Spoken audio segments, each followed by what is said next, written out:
Greetings, everyone. Welcome to Group 5's presentation for the task Music Appreciation. We Filipinos are famously known for our cultural heritage of music, so rich, colorful, and vibrant as we are ourselves. However, few of us can truly claim to have a fine understanding and appreciation of the beauty we possess nowadays, in the hopes of fulfilling our responsibility as a Filipino to get in touch and acknowledge our own musical roots, how it says about our history as a nation, the grandeur of looking deep into our souls, as well as the simplicity of knowing our Filipino identity. We proudly bring to you the song entitled Mga Kababayan Ko, produced by the very voice of not only an artist, but a nationalist himself, Francis Michael Magalona. Mga Kababayan Ko is a song composed by Francis Michael Durango Magalona, the father of Pinoy hip-hop and the king of Pinoy rap. It was a hit during 1990 which marked the birth of nationalistic rap in Filipino hip-hop. What's more about Francis M is that aside from being a prominent Filipino songwriter, he was known too for being one of the best disc jockey, producer, actor, director, and photographer. He was first Filipino to record a rap album called The Yo, which was the first commercially released Filipino rap album in the country. Right. Let's listen for the chorus of the song.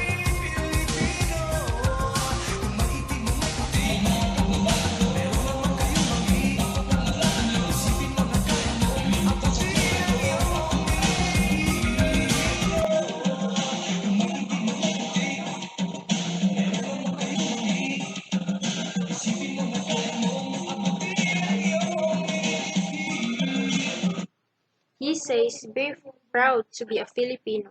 No matter what our color is, white, black, or brown, we can achieve our dreams. Don't let prejudice get us down.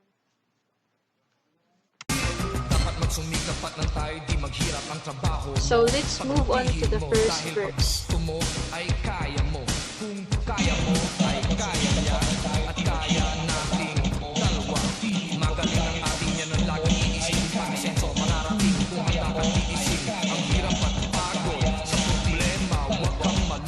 There's nothing that we can't do as long as we work hard.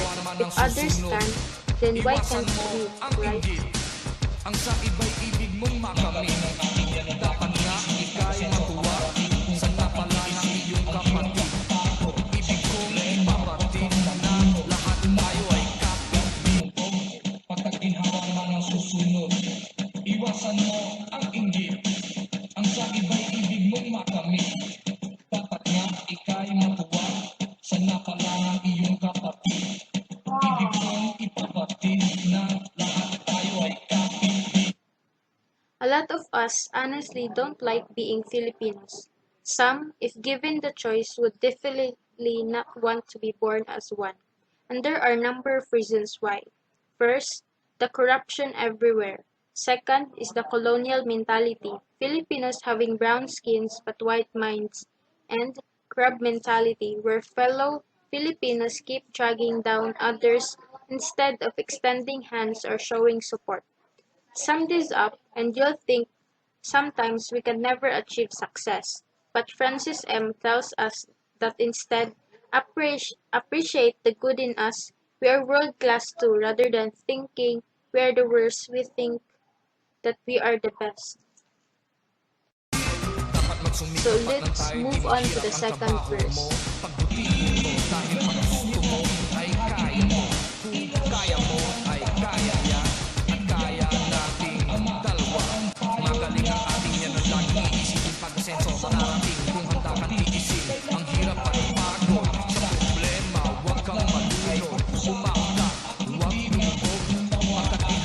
Filipinos are known to have tight bonds with their families.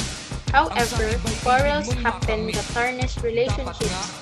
Just remember that whatever misunderstandings we might have with each other, all can be solved if we gather our courage to talk about our problem and hear the other person's side. And of course, acknowledge whatever mistakes we know we had or we may realize afterwards. The key is humbling ourselves. We must accept our shortcoming and forgive others. And lastly, always be that someone who chooses to be fair. At sa buong mundo, respetuhin natin ang ating ina. Ilaw siya ng tahanan. Bigyang galang ang ama at ang payo niya ang susundan. At sa magkakapatid, kailangan ay magmahalan.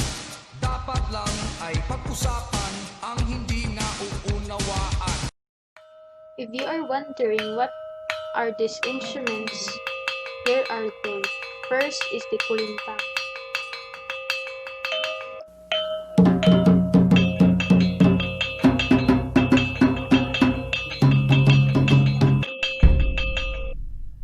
Second is the ethnic drum.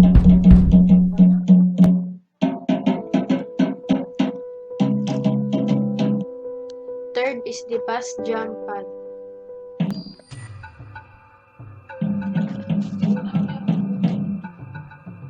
And lastly, the piano.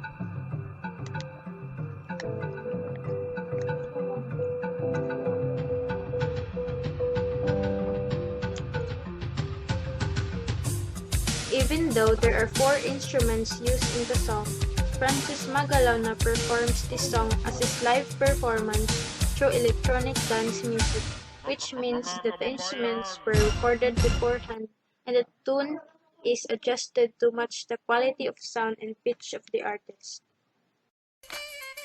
So here's what an electronic dance music is.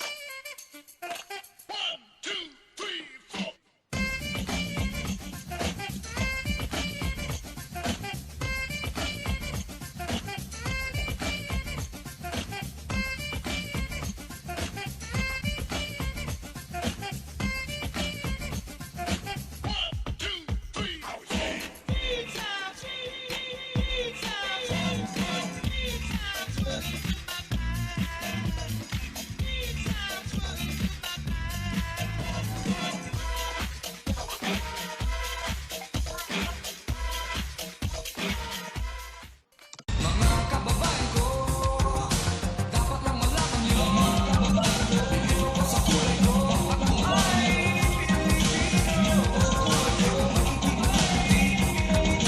Meron naman kayong mali, isipin mo na kaya mo ang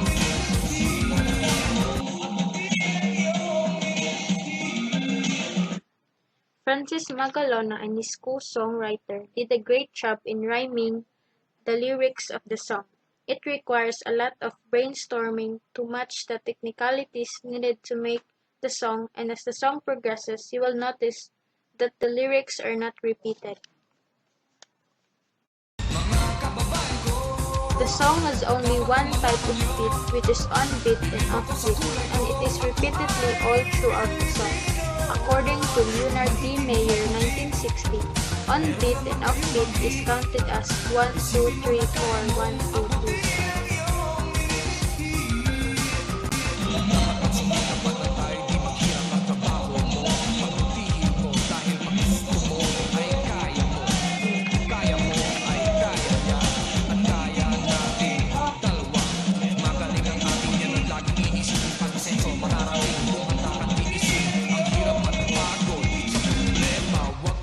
The first beat of the bar is usually the strongest accent in the melody and the likeliest place for a chord change.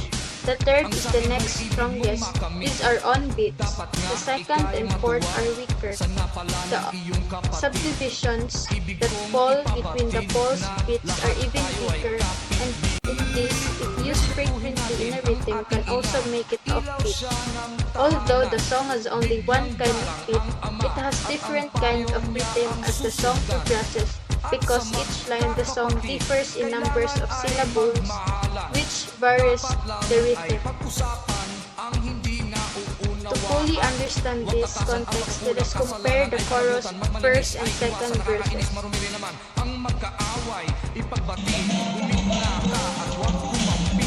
Lahat tayo magkakapatid, anumang mali ay ibibig. Magdasal sa Diyos may kapal, maging banal at huwag angay. Bigay ko na ay alay ko sa bayan ko at sa buong mundo.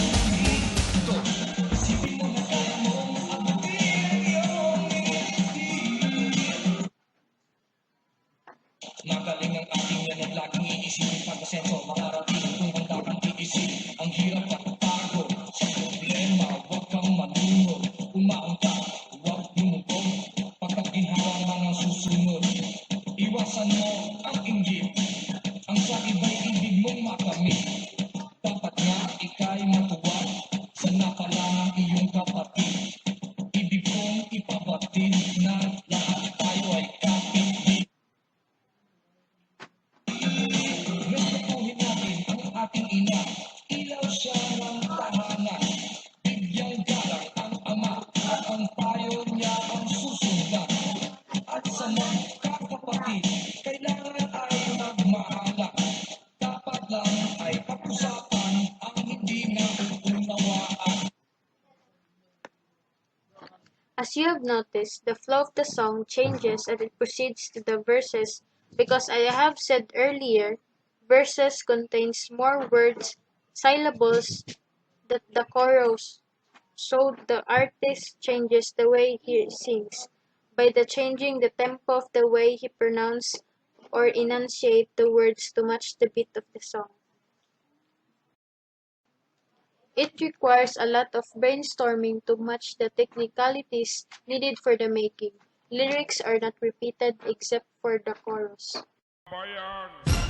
The song was such a masterpiece, not only because of the songwriting or the message of the song, but also the way Francis Mangalona innovates the song by incorporating ethnic instruments in hip-hop genre.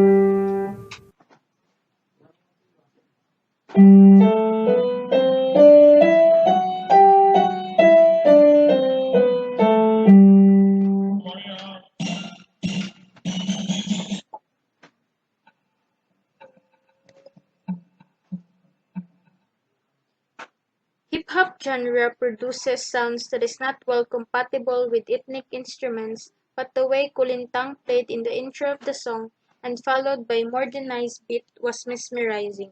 There was a harmony between two different genres. For the K, it was quite challenging to determine because, as I have said earlier, this song relies on electronic dance music, which makes it so hard to play on acoustic version. This means that the interpretation of the chords and its progression depends on the judgment of the musician. Based on my research and interpretation, the key of song is in G minor and the chords are repeated all throughout the song.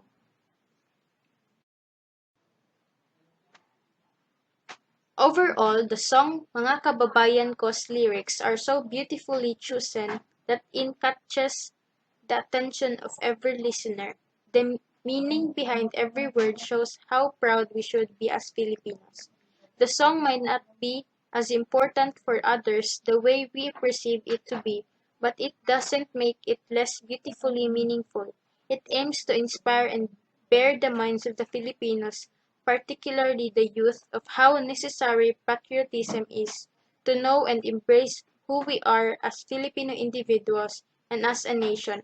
We must have that collective effort to perform our duties as committed citizens, focus on a national vision for the greater good rather than individual vested interest, so as to yield a far brighter future for the nation.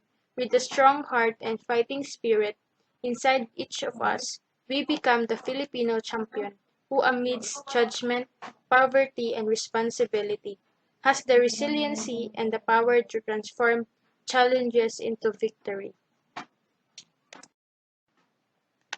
Thanks for listening. We hope you learned something on our presentation.